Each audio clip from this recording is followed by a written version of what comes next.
Department of post ने अपने LDC exam के लिए जब से कॉमन एग्जामिनेशन का नाम दिया है, स्टूडेंट के मन में बहुत सारे सवाल आ रहे हैं कि सर आखिर एग्जाम में मेरिट किस प्रकार बनेगा। एग्जाम एक ही डेट पे लिया जाएगा या एग्जाम शिफ्ट वाइज लिया जाएगा, या फिर जो कैंडिडेट दोनों ही एग्जाम के लिए एलिजिबल है उसका चयन किस प्रकार किया जाएगा। तो डिपार्टमेंट ऑफ पोस्ट ने 13 स्टेज का एक लंबा चौड़ा प्रक्रिया जारी कर दिया है। लगभग 5 पन्नों का ये पीडीएफ, रात को मैं सो रहा था, सुबह मुझे 10 लोगों ने ये पीडीएफ फॉरवर्ड किया और पूछा सर ये पीडीएफ में आखिर बोला क्या गया है। पीडीएफ को 2 घंटा रीड करने के बाद, सारी चीजों को समझने के बाद आपके लिए वीडियो बना रहा हूं। अगर आपको ये वीडियो अच्छा लगता है तो लाइक जरूर कर दीजिएगा। एलडीसी एग्जाम से रिलेटेड सबसे तेज अपडेट पाने के लिए GP online classes YouTube channel को सब्सक्राइब कर लीजिएगा। अगर आपका कोई कंफ्यूजन रहता है इस वीडियो से संबंधित तो कमेंट बॉक्स में जरूर से डाल दीजिएगा, उसका रिप्लाई जो है जरूर से मैं कर दूंगा। इसके अलावा एलडीसी एग्जाम 2022 काफी नजदीक आ रहा है। अगर आप 2022 में एलडीसी एग्जाम देने जा रहे हैं तो हमारा बैच जो है आपके लिए काफी फायदेमंद साबित हो सकता है। अगर आप हमारे बैच को ज्वाइन करना चाहते हैं तो स्क्रीन पर एक पट्टी चल रही होगी, उस पर हमारा नंबर दिया है, उस पर आप हमसे डायरेक्टली कांटेक्ट कर सकते हैं। ध्यान रखिएगा 2022 में या फिर आगे आने वाले वर्षों 2023 और 2024-25 में अगर कोई भी GDS, LDC exam, postman, mail guard, MTS देने जा रहा है तो ये चयन प्रक्रिया समझना बहुत जरूरी है। अगर उसने ये चयन प्रक्रिया ध्यान से नहीं समझा तो बहुत बड़ी गलती कर सकता है और उसका चयन प्रक्रिया जो है रुक सकता है। वीडियो लंबा जरूर बनेगा क्योंकि डिपार्टमेंट ऑफ पोस्ट ने चयन प्रक्रिया ही लंबा कर दिया है। तो चलिए स्टार्ट करते हैं 13 स्टेज का चयन प्रक्रिया। अब 13 स्टेज का चयन प्रक्रिया स्टार्ट करने से पहले कुछ पॉइंट्स के बारे में समझना बहुत जरूरी है क्योंकि यहीं से आपका सिलेक्शन जो है निर्धारित किया जाएगा। तो पॉइंट नंबर ए में बताया गया है ऑप्शन फॉर पोस्ट, आप किस पोस्ट के लिए जाना चाहते हैं। तो ध्यान रखिएगा, आप पोस्टमैन के लिए जाना चाहते हैं, आप मेल गार्ड के लिए जाना चाहते हैं, या फिर आप एमटीएस के लिए जाना चाहते हैं। अगर आप दोनों के लिए, तीनों के लिए पात्र हैं तो तीनों भरिए। अगर आप केवल एमटीएस के लिए पात्र हैं तो केवल एमटीएस भरिए। तो इंपॉर्टेंट हो जाता है, अगर आप ऑप्शन फॉर पोस्ट में केवल पोस्टमैन ही देते हैं तो आपका चयन जो है केवल पोस्टमैन के ऊपर ही विचार किया जाएगा। अगर आप 2 देते हैं तो 2 पर ही विचार किया जाएगा, अगर आप 3 देते हैं तो 3 पर ही विचार किया जाएगा। एग्जाम्पल के माध्यम से डिपार्टमेंट ने सीधा क्लियर कर दिया है। For example, an applicant will be considered for mail guard only if option is given for mail guard, otherwise his candidate will not be considered while preparing merit list for mail guard. याद रखिए, अगर आपने केवल mail guard का option दे रखा है तो केवल मेल गार्ड के चयन पर ही विचार किया जाएगा, पोस्टमैन और एमटीएस के चयन पर बिल्कुल भी विचार नहीं किया जाएगा। तो आई होप कि option for post point number A जो है आपको समझ में आ गया होगा। ये 13 स्टेज का चयन प्रक्रिया से पहले आपको करना है। दूसरा पॉइंट हमारा बी नंबर का पॉइंट है, यहां पे आपको ऑर्डर ऑफ प्रेफरेंस के बारे में बताना है। देखिए, पोस्टल डिवीजन को छोड़कर बाकी जो भी आप डिवीजन लेना चाहते हो, चाहे वो अदर पोस्टल डिवीजन हो या आरएमएस के डिवीजन हो, बाकी जो भी डिवीजन आप लेना चाहते हो उसके लिए आपको क्या करना पड़ेगा, आपको ऑर्डर ऑफ प्रेफरेंस देना पड़ेगा। अब ये किसके किसके लिए लागू होगा, ये एमटीएस और जीडीएस दोनों के लिए लागू होगा जो पोस्टल डिवीजन में वर्क करेंगे, या फिर जो एमटीएस या जीडीएस आरएमएस के डिवीजन में वर्क करते हैं उनके लिए भी लागू होगा। और सेम प्रक्रिया किसके लिए लागू होगा, जो जीडीएस एमटीएस का एग्जाम देना चाहते हैं, एमटीएस के लिए भर्ती होना चाहते हैं, उनके लिए भी सेम प्रोसीजर लागू होने वाला है। तो चलिए अब स्टार्ट करने जा रहे हैं 13 स्टेज का लंबा चौड़ा जो चयन प्रक्रिया है। स्टेज नंबर 1 के बारे में बात करते हैं। तो स्टेज नंबर 1 में किसका सिलेक्शन होगा, जो एमटीएस पोस्टमैन मेल गार्ड का एग्जाम देता है और उसका चयन हो जाता है तो सबसे पहले मेरिट किसका बनाया जाएगा, एमटीएस का बनाया जाएगा, वो भी डिवीजन वाइज बनाया जाएगा। तो आई होप कि आपको ये प्रक्रिया जो है समझ में आ गया होगा। स्टेज 1 में पहला लिस्ट निकलेगा और इस लिस्ट में जो भी एमटीएस पास होंगे उनको चयन किया जाएगा डिवीजन के अंदर पोस्टमैन और मेल गार्ड के लिए। अब ये प्रक्रिया दोनों के लिए लागू होगी। जो एमटीएस पोस्टल डिवीजन में वर्क कर रहा है उसका सिलेक्शन पोस्टमैन के लिए हो जाएगा, जो एमटीएस आरएमएस डिवीजन में वर्क कर रहा है उसका सिलेक्शन मेल गार्ड के लिए हो जाएगा। ध्यान रखिएगा। तो स्टेज नंबर 1 आई होप कि आपको क्लियर हो गया होगा। अब चलते हैं स्टेज नंबर 2 में। स्टेज नंबर 2 में क्या बताया है, for vacancy of postman mail guard earmark for MTS. ध्यान रखिए, अब इसमें क्या होगा, इसमें होगा ये कि एमटीएस से पोस्टमैन मेल गार्ड की जो वैकेंसी है, सेलेक्टेड कैंडिडेट को 7 दिन के अंदर अगर ज्वाइन करना चाहते हैं, तो इंपॉर्टेंट चीज 7 दिन के अंदर अगर ज्वाइन करना चाहते हैं तो उसको लिखित में देना पड़ेगा। अगर ज्वाइन नहीं करना चाहते, रिफ्यूज करना चाहते हैं तो लिखित में देना पड़ेगा। तो स्टेज 2 में आपको यह बताया गया है। स्टेज 2 जो है काफी इंपॉर्टेंट है समझना आपके लिए, क्योंकि आपको अभी ज्यादा समय नहीं दिया जाएगा। चलते हैं स्टेज नंबर 3 की ओर। स्टेज नंबर 3 समझना बहुत इंपॉर्टेंट है, क्योंकि बड़ा फेरबदल कर दिया गया है। अब ध्यान से समझने का प्रयास करिएगा। जो कैंडिडेट अपने पेरेंट डिवीजन के लिए सेलेक्ट हो चुका है और किसी भी कारण की वजह से वो अपना प्रमोशन एक्सेप्ट नहीं करता, लिखित में दे देता है कि मैं पोस्टमैन में नहीं जाना चाहता हूं, तो उसके बाद क्या प्रक्रिया अपनाई जाएगी वो हमें बताया गया है स्टेज नंबर 3 में। तो स्टेज नंबर 3 में साफ साफ बता दिया गया है कि अगर किसी भी कारण की वजह से due to non joining of selected candidate refusal of promotion, तो उसके बाद जो दूसरा कैंडिडेट नेक्स्ट एमटीएस कैंडिडेट होगा पोस्टमैन के लिए, उसको मेरिट लिस्ट में लिया जाएगा और उसके लिए ऑर्डर जारी किया जाएगा। ध्यान रखिए स्टेज 2 की जो प्रक्रिया है वो फिर से दोहराई जाएगी। स्टेज 2 में हमने क्या बताया कि 7 दिन के अंदर आपको हां या ना में जवाब देना है।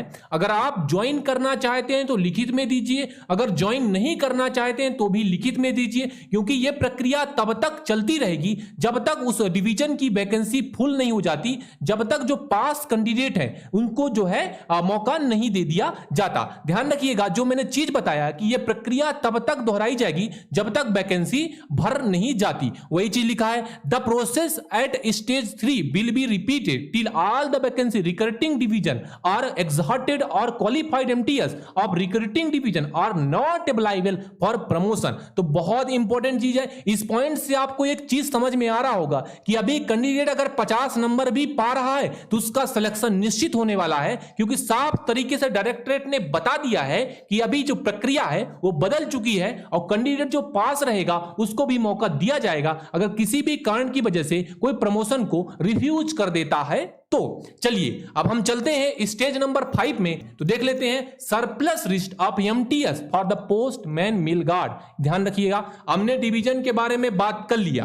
अब ध्यान रखिएगा अगर किसी भी कारण की वजह से डिवीजन पर इतनी प्रक्रिया अपनाने के बाद अभी भी वैकेंसी बच गई है, अगर बच गई है चाहे वो पोस्टल डिवीजन हो चाहे आरएमएस डिवीजन हो, अगर वैकेंसी बच गई है तो उसके लिए सरप्लस लिस्ट तैयार किया जाएगा और आपने जो ऑर्डर ऑफ प्रेफरेंस दिया था उसको उस पर ध्यान दिया जाएगा और उसी ऑर्डर ऑफ प्रेफरेंस के अनुसार आपका चयन किया जाएगा। अब यह चयन सर्किल वाइज होगा, तो ध्यान रखिएगा इसमें जो वैकेंसी पोस्टल की रहेंगी, डिवीजन की रहेंगी, आरएमएस डिवीजन की रहेंगी, सभी कैलकुलेट किया जाएगा। किस प्रकार कैलकुलेट किया जाएगा, डिवीजन वाइज हो गया आपका, ठीक है, जितनी वैकेंसी बची कैटेगरी वाइज हो गया, वही चीज यहां पे हमको बताया गया है, सारी चीजें कैलकुलेट की जाएंगी और कैलकुलेट करने के बाद क्या किया जाएगा, उस पर एक सरप्लस लिस्ट तैयार किया जाएगा। तो ध्यान रखिएगा इसमें भी सेम प्रक्रिया होने वाला है। कैंडिडेट अगर 7 दिन के अंदर ज्वाइन नहीं करता उसको दिया जाएगा और कंट्रोलिंग ऑफिसर को बोला गया है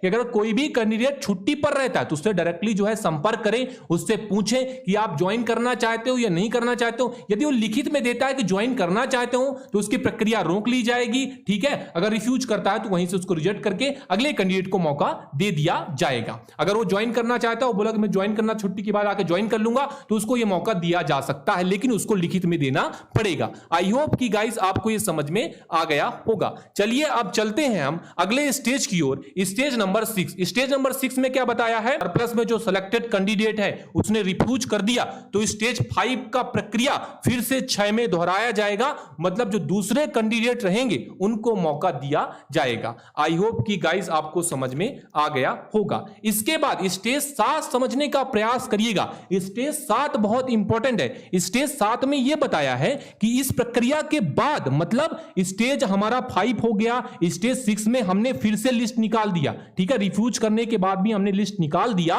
उसके बाद अगर वैकेंसी बच जाती है, किसी भी कारण से बच जाती है, तो वैकेंसी कहां जाएगी, डिवीजन और सरप्लस के बाद अगर वैकेंसी बची तो वैकेंसी क्या किया जाएगा, जाएगा, पब्लिश किया जाएगा। अब ध्यान रखिएगा, अब पब्लिश एमटीएस की वैकेंसी तो बचती ही बचती है, आपको पता है, तो क्या यह वैकेंसी डीडीएस को जाएगी, तो वही चीज हम आपको बताने वाले हैं। अच्छा लग रहा होगा तो लाइक जरूर कर दीजिएगा। वीडियो लंबा बनेगा क्योंकि चयन प्रक्रिया ही लंबा है, तो समझाने में तो टाइम लगेगा दोस्त। और अगर आपको किसी प्रकार कोई कंफ्यूजन होता है तो कमेंट बॉक्स में जरूर डालिएगा। ध्यान रखिए, स्टेज नंबर 8 में आते हैं। अगर यह करने के बाद भी वैकेंसी बची तो एमटीएस से पोस्टमैन की वैकेंसी जो है जीडीएस से पोस्टमैन में जोड़ दी जाएगी। साफ तरीके से स्टेज नंबर 8 में आपको मेंशन कर दिया गया है, after completion of stage 8 still some vacancy are left, those will be added to the vacancy earmark for GDS candidate to arrive at the total vacancy available for GDS. अब confusion ये होगा कि sir ये vacancy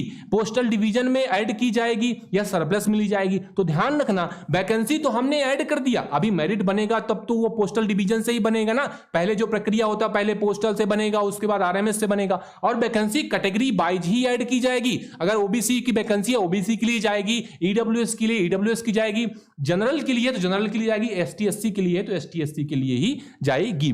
I hope कि guys आपको stage 8 तक प्रक्रिया समझ में आ गई होगी। अभी हम चलते हैं स्टेज नंबर 9 की ओर। स्टेज नंबर 9 में क्या किया जाएगा? स्टेज नंबर 9 में बोल दिया गया है कि 2 से 4 की जो प्रक्रिया है, अब 2 से 4 की प्रक्रिया क्या थी, अरे देख लेते हैं। 2 से 4 की प्रक्रिया के 2 से 4 में क्या था? 2 से 4 में था कि जो भी डिवीजन का सिलेक्टेड कैंडिडेट रहेगा उसको उसको सिलेक्ट किया जाएगा, उसका मेरिट लिस्ट चेक किया जाएगा। स्टेज नंबर 3 में क्या था? जो भी वैकेंसी बचने के बाद जो पीछे के जो कैंडिडेट जो जीडीएस रहेंगे उनको मौका दिया जाएगा, उनके लिए एक लिस्ट जारी की जाएगी।